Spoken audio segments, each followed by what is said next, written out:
What's going on, everyone? Welcome to the Roadway Podcast. I'm Casey Pippin, and I'm bringing it to you today solo. Real quick before we stop in, I just want to give a quick shout out to my social media plugs and my sponsors. You guys are watching me on Facebook, probably with a link on YouTube. I appreciate you guys. Go real quick. You're watching it already. Do me a favor and hit that subscribe button. I really need some subscriptions, so help me out there. Also, don't forget when you get a chance to go to all the other social media platforms that we're on, to include our audio format, Podbean, and also Instagram and Twitter, Facebook, follow all the pages and all that kind of stuff. So we appreciate you doing that. And we'll talk about some of our other partners and friends later in the show if I don't forget. But we'll get to those in a little bit. Really, what I want to talk about today, reason why I'm coming to you, is the political climate right now, man. So I typically don't get into a whole lot of politics outside of a guest. If we do a show with guests, then we'll talk about it. But as far as me personally, I don't typically post a bunch of political stuff. And why? I don't know. It's. I guess I'm to the age where I really don't enjoy arguing with people on Facebook. I just don't have the energy for it. I just don't. I like to be happy. I like to have a good time, and there's just so much freaking fuckery going on, in the political world right now, and there's so much just hatred and shit online. It's just crazy. But that being said, the other day I saw an article written by it was by Forbes, and it was talking about President Trump, and it was giving some labor bureau numbers. Okay, it wasn't Forbes numbers. It wasn't their research. It was from the Labor Department. And the numbers were basically stating, and I'm not going to get to the rhyme or reason. I'm sure there are going to be Democrat listeners out there that are going to tear those numbers apart, and that's fine.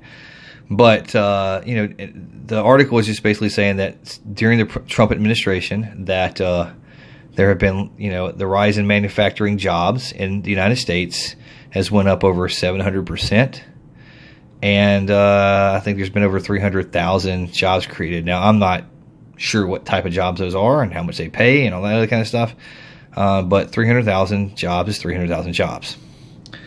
American manufacturing jobs going up 700% is pretty significant. And, of course, everyone's going to argue that was, the right's going to argue that Trump did this, and the left's going to argue that he inherited it. It's always the same argument. It's always the same argument. If the economy was plummeting right now, it wouldn't be inherited. It would be Trump's economy. But if the economy is booming, it's not Trump's economy, it's Obama's economy. So, you should never know what to believe. I don't really, it is what it is. Personally, if we look at this from different perspectives, and I'm not talking about different people's perspectives. I'm talking about, stop looking at the president or any president as just a person and start looking at them based on the issues.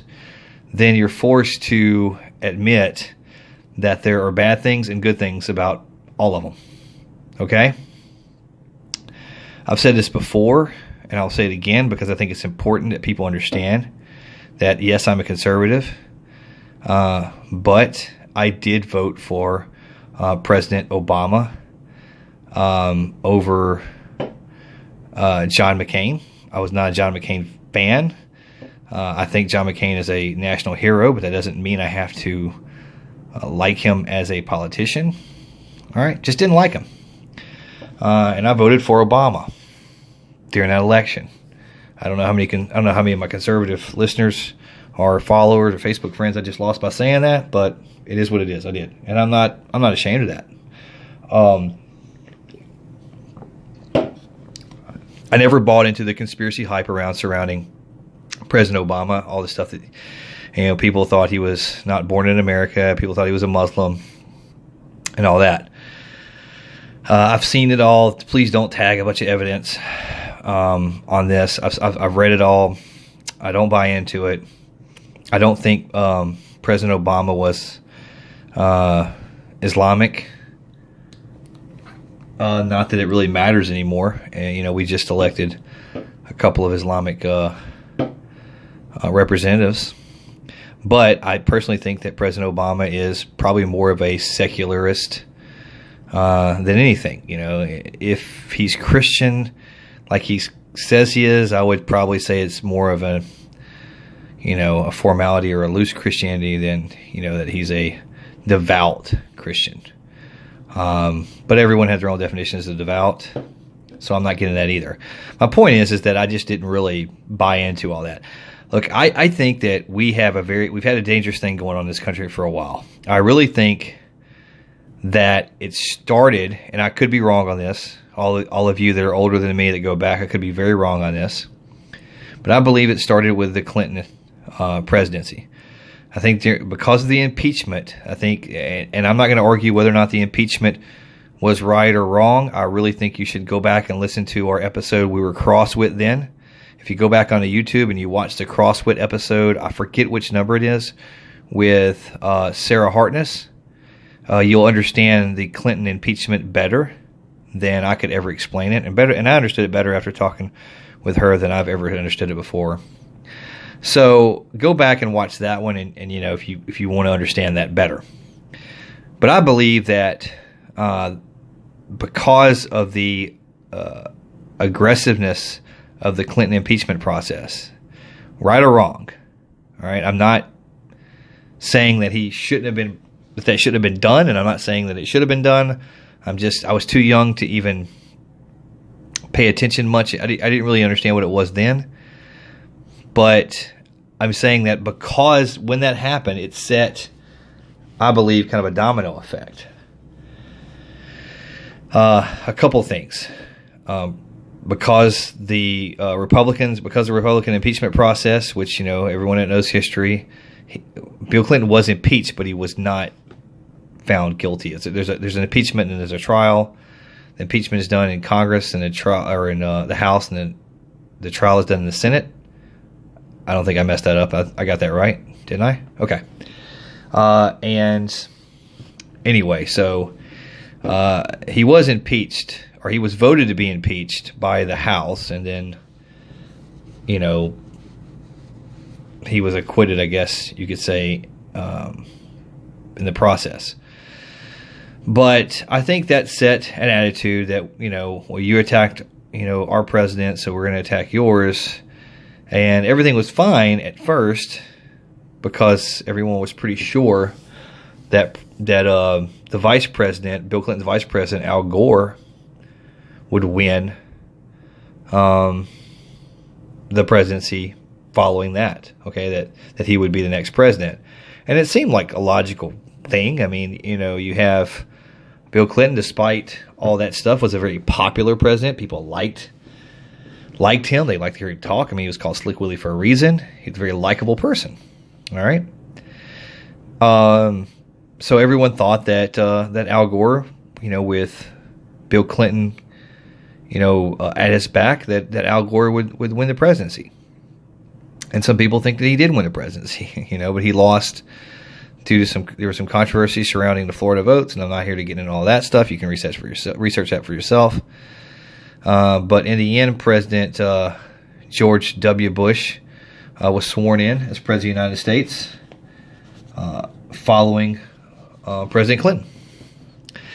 And that was another very dramatic thing that more fuel to the fire, because a lot of people felt that Al Gore had won it and it was stolen, and that obviously creates a lot of aggression towards George W. Bush. And I think George W. Bush was attacked relentlessly during his administration just out of revenge. Okay, out of revenge of how Bill Clinton was treated. I think it was the tables kind of turned. And then everyone remembers that, after George Bush, he served 8 years, won pretty decisively in the second election. I'm not going to get into that presidency and the war and all that kind of stuff. Everyone, you know what happened. But following that, then you had what most people believe was Hillary Clinton's, Hillary Clinton ran. She was running. Everyone thought it was kind of, this is her chance. And then out of nowhere becomes this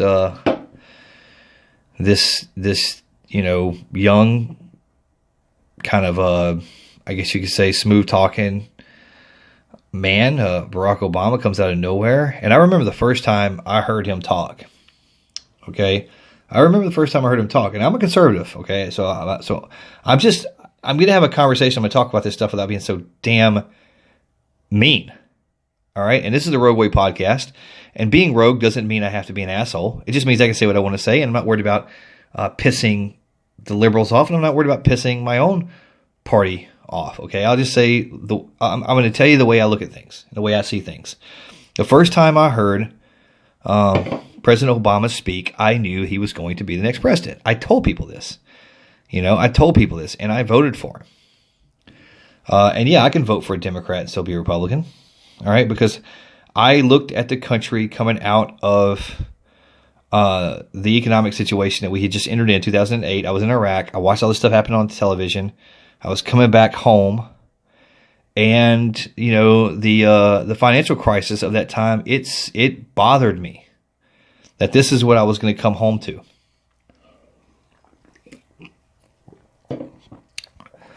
And I did not believe that the Republican candidate at that time, that John McCain and Sarah Palin were going to fix our country. Though I liked the majority of the things they stood for, that I made an economic decision. I just didn't believe that they were the right choice at that time. Now my party will argue with me and tell me that this and this, but the fact of the matter is the economy did stabilize and started seeing improvement.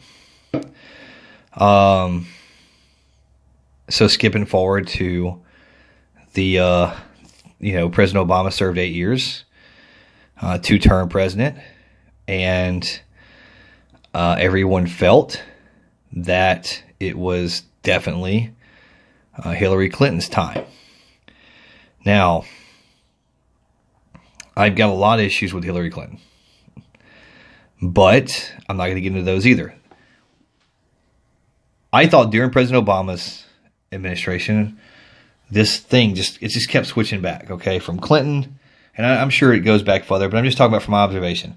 Republicans attacking Clinton, we impeached Clinton, then the Democrats, attacked President Bush for 8 years relentlessly, and then Republicans attacked President Obama for 8 years relentlessly. And I'm not talking about issues. I'm talking about character. I'm talking about the person. And this is the problem I have with politics, is the person. We attack the character of the person. We don't even know these people. And we attack. Look, there's plenty of ammunition on issues. If you are a conservative, there's plenty of ammunition on issues and economics and things like that you can attack, the liberal candidates. But, this, and I understand that you can bring up character issues and that you can even go for those sometimes, but the relentlessness of it is carried away. And this is the problem we're having, because now we have charged our nation, and our children have seen us do this. And now this is what they think our system was created to be, to always beat each other's throat, and to always not just attack the candidate, but attack the supporters of the candidate. And this is where I'm coming in. This is the dangerous shit that I'm seeing. And that is this attacking of the supporters of the candidate constantly. So now we hear, President Trump's running, and President Trump, which I've always thought, and granted, I know that he's got his, look, you don't need to mischaracterize a Donald Trump. There's plenty of stuff that he says on his own that cause him enough problems. You don't have to mischaracterize him. All right. And there are things that he says, I'm like, whoa, I don't, that's some crazy shit right there. But there's a lot of stuff that is just absolute bullshit.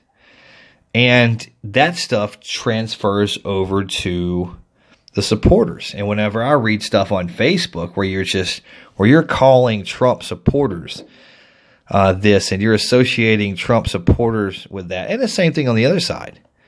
Every time there was a riot during Obama's administration, you had conservatives referring to all the rioters as, these are Obama supporters. These are Obama supporters. Well, they may be Obama supporters, but this isn't President Obama's main base. This isn't everyone that was out there. Okay, this is some people that, yeah, they support somebody, but I mean, there's always going to be violent people that are just assholes that support somebody. I mean, President Trump's got them too. Yes, yes, there are racist organizations that support President Trump, and there are racist organizations that supported President Obama. But when I read educated people on Facebook, doctors even, make references to me as a conservative being a racist because I voted for Donald Trump. That's crazy. All right. And what do you say to that? How do you prove that you're not? Well, anyone does. I've never been called a racist except by white people. I've never been called a racist by any of my friends.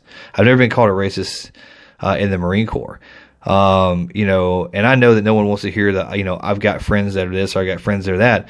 Well, I don't have friends. I have brothers and sisters. Okay. I served in the Marine Corps for 8 years. Probably one of the most diverse environments you can possibly imagine. And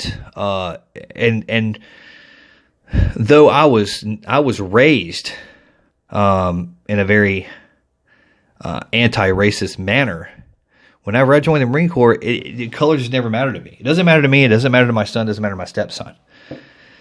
And, because I look at someone and I support certain issues and I vote for them, and then you're going to call me this and call me that, you don't even know me. That's bullshit. And that comes from people who just absolutely have tunnel vision and hatred built up that they can't ask the question is, well, why do you support this president? What is it that he is saying that you support?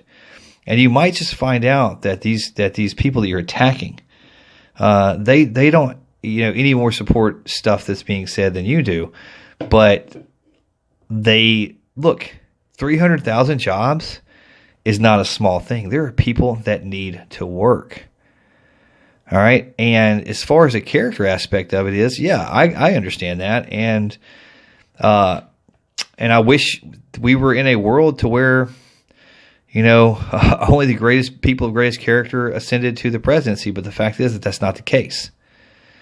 When President Clinton was wrapped up in all type of, ethical issues and things like that, everyone excused him because the phrase was, who cares what he does in his personal life as long as he gets the job done. And he was getting the job done. Now, I realize that with President Trump, his Twitter accounts and the things he says openly are the problem of a lot of this controversy. But a lot of the stuff that he says is twisted. Okay. And it's twisted because people want to be offended. I'll give you examples. We're going to get to some of my issues because people are asking me, well, are you a conservative? Are you a liberal? Are you a libertarian? Like, what is your position? Somebody thought that I was on the fence. I'm not on the fence. I don't think that I need to, I don't owe anyone to take a team side. I don't owe that to anybody. I can look at issues and I can think for myself. This is the rogue way. I don't have to join your fucking team. I don't have to submit to your authority in my political views. And I sure as fuck don't have to submit to your damn bullying and your harassment. So fuck you. You want to know where I stand on some issues? I'll be glad to tell you where I stand on the issues. Okay? Me and you probably agree on some issues and we disagree on some issues. But look, let's take the immigration thing because I know that's what everyone's thinking about right now. So let me talk about the immigration issue. What do I think about the immigration issue? First of all, when you redefine terms, you're going to have a conflict. I sit there today and I listened to President Bill Clinton talk about illegal immigration problems.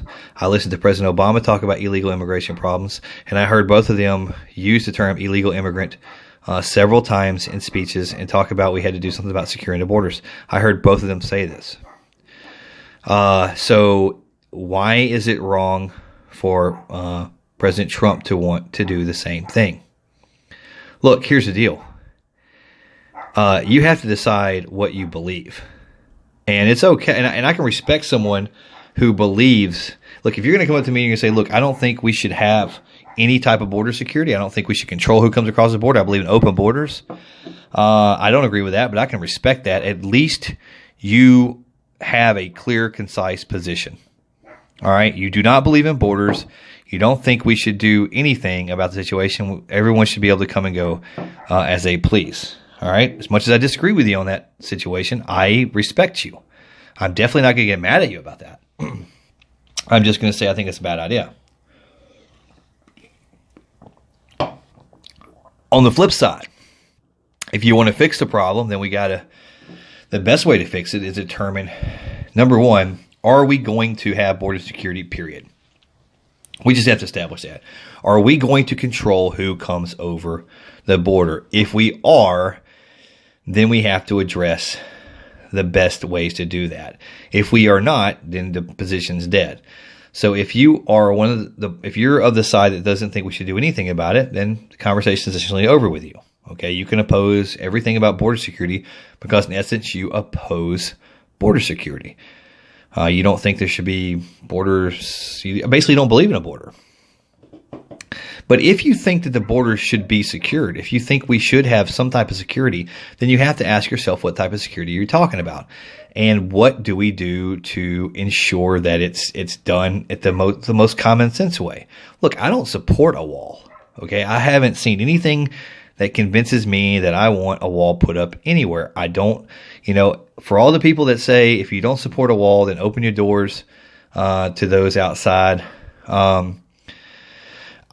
Here's why I disagree with you on that. I have control of the doors that I have at my house. My fence, I have control of it. But when the American people pay for a wall, they're not going to have control of that wall, the access thereof. What can be used to keep people out one day could one day be used to keep people in. Now, I realize that's a far stretch and be like, oh my God, you're getting paranoid. I'm just saying I don't like walls. I didn't like walls in East Germany when the Russians did it. I don't like walls anywhere without a clear control measures and a design purpose. And it costs a lot of money, and I'm afraid it won't be that effective. And I don't like the fact that I believe for a wall to work, you would have to go all in.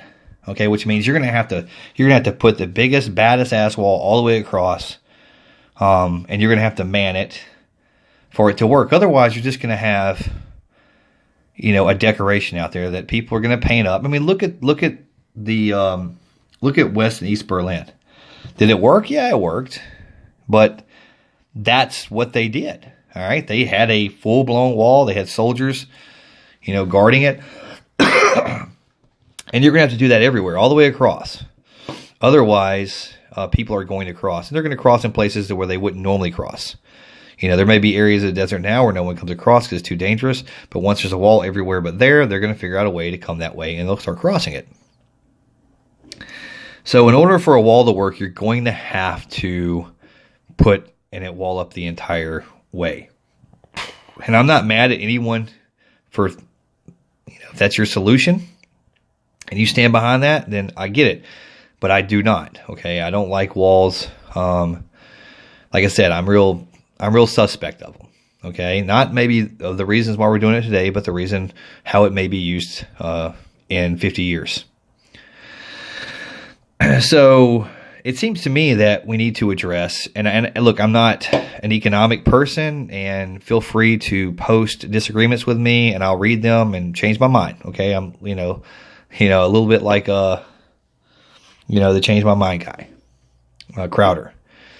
But it seems to me that if we want to stop illegal immigration, we have to determine, is it going to be a problem in the future? Are we going to keep immigration illegal in the ways that we do now. Because, and if we do, then we need to stop the incentives from coming over here. All right. Take away the incentives from illegally coming across, and maybe you will curb the desire to come across. I don't know. I would have to look at all what the incentives are, and I don't know.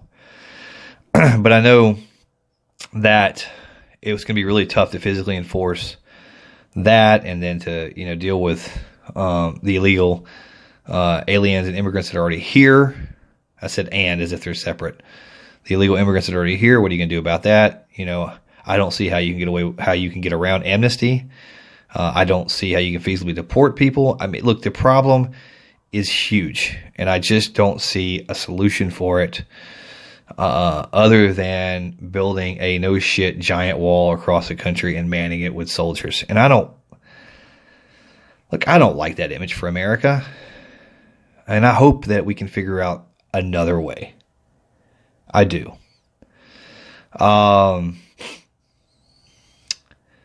So that's where I'm at on it. You want to know my opinion on it? It's my opinion. Okay. I'm sorry to disappoint my conservative listeners, but I do think that illegal immigration is a problem, and I think the words get twisted. Well, the first thing that happens is terms get redefined. No one's accusing, the left isn't accusing Republicans of being against illegal immigration. They're accusing Republicans of being against immigration.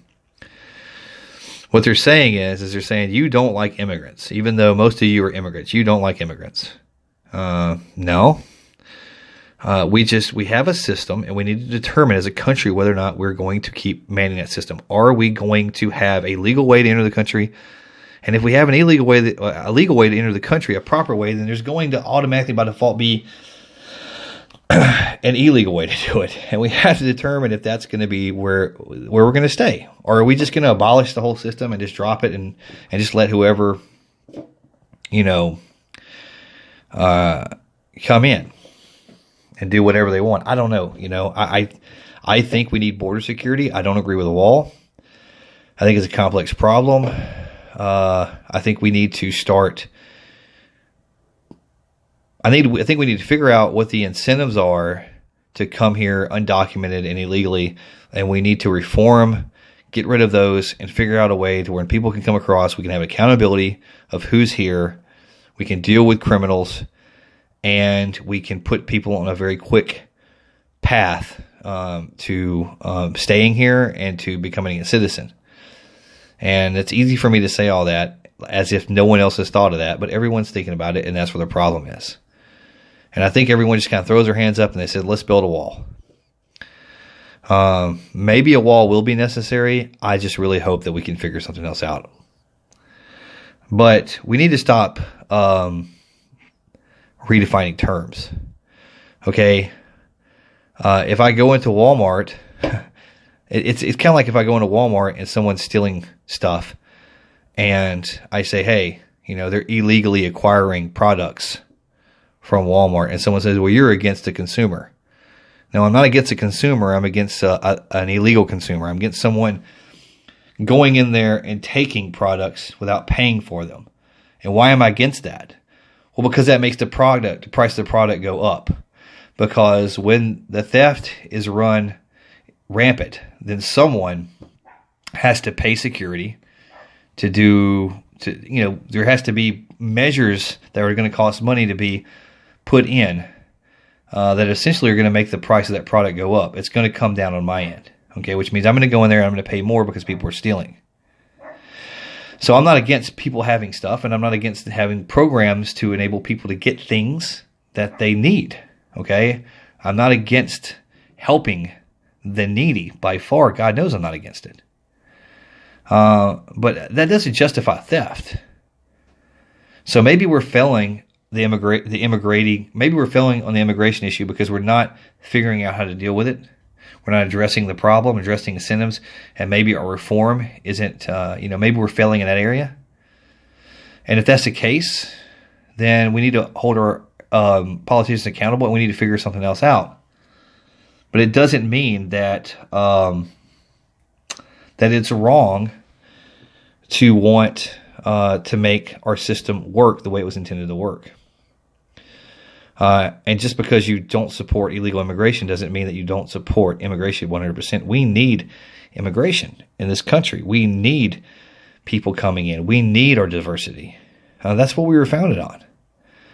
But we also have to be careful because, yes, there are people from the outside that want to hurt us.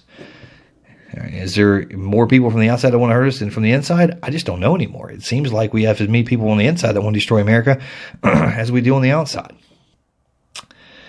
Man, I just don't know. I don't know. But that is how I feel, on the immigration issue. As far as Donald Trump is concerned, I don't buy into the fact that everything that's going on with our economy improving came from the Obama administration. But I don't argue with the fact that a lot of it, that some of it started there. And I think we've gotten to this place in our culture where in order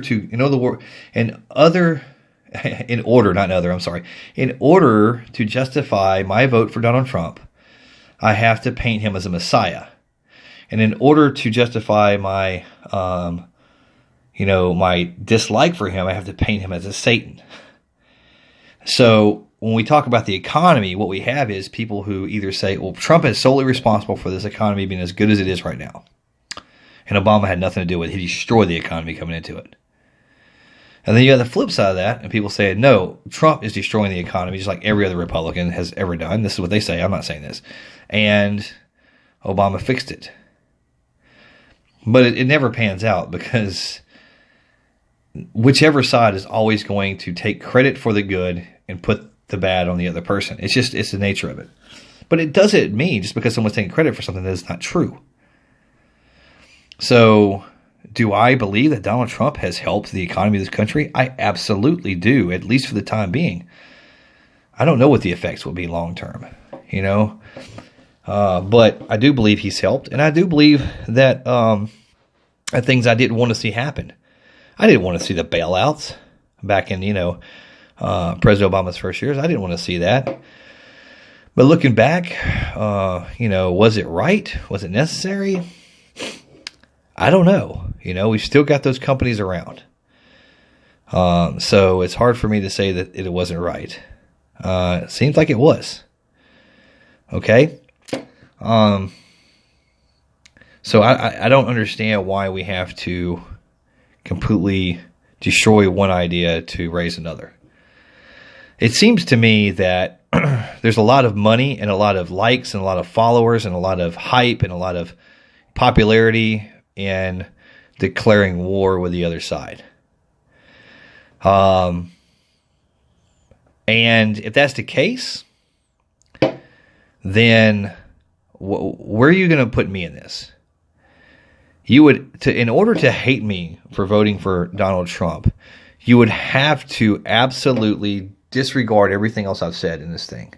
You would have to disregard my feelings on issue-based solutions versus team sport. You would have to disregard the fact that I admitted to that I voted for Barack Obama. You would have to disregard a lot of things in order for you to decide you hate me.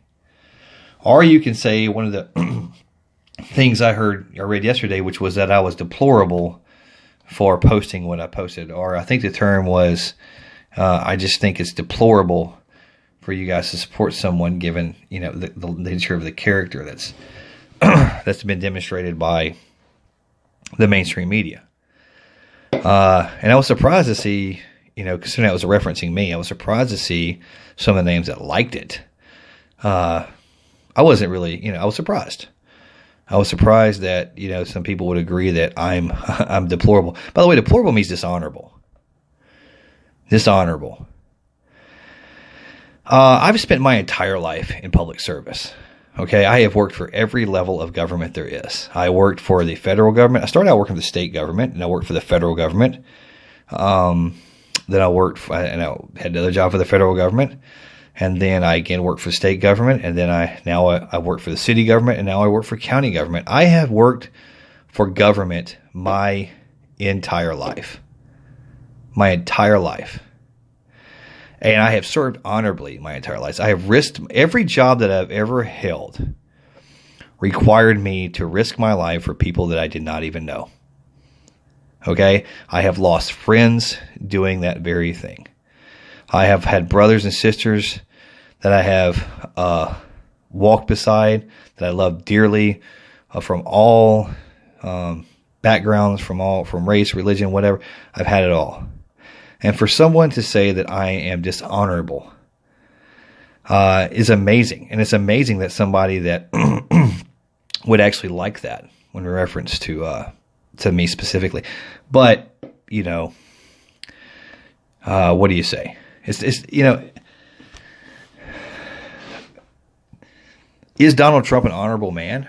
Is he honorable? Is he... Hey, I don't know. I just know that it's hard for me to make that judgment because and for any of us, because we don't know what to believe anymore. There's so much hatred and there's so much just vile stuff coming out and so many attacks against him as as other politicians that it's very easy for people to read stuff and go, I don't believe that. I don't believe that. You just don't know what to believe. But I will tell you that you need to understand everyone's position. I want to understand why an individual hates him so much. I want to understand it issue by issue. But I also want that person to understand why this person likes him. Because those things tell a lot about character. They tell about us. And it's not as simple as just saying, okay, you are deplorable because you support him. You don't know why this person supports him. And instead of listening to it because you're afraid that you might actually sympathize with something they say, you might empathize with it. Even if you don't agree with it, you might say, oh my God, I never thought about that. Yeah, if I was in those shoes, I might put this above this for a minute because of whatever. And it doesn't mean it needs to change your mind. I'm not talking about violating your integrity. I'm talking about just understanding. Understanding. There was a movie that came out in the 80s with Tom Cruise and Jack Nicholson. Most people are familiar with it. Most Marines are familiar with it. It was called A Few Good Men, and it was about, it was kind of an issue about perspective and about discipline and loyalty and how that conflicts with your own conscience and how different people prioritize different things. And in the movie, if you're not familiar with it, it's hard for me to believe many people aren't. In the movie, some Marines were on trial for murdering a fellow Marine because they followed an order to punish that Marine in basically a hazing incident. They followed orders by their commanding officers to punish a Marine in a kind of a hazing incident. It resulted in this Marine's death. It was accidental death. They didn't realize that what they did would have that would cause a medical emergency and that this Marine would die. But in the end, you had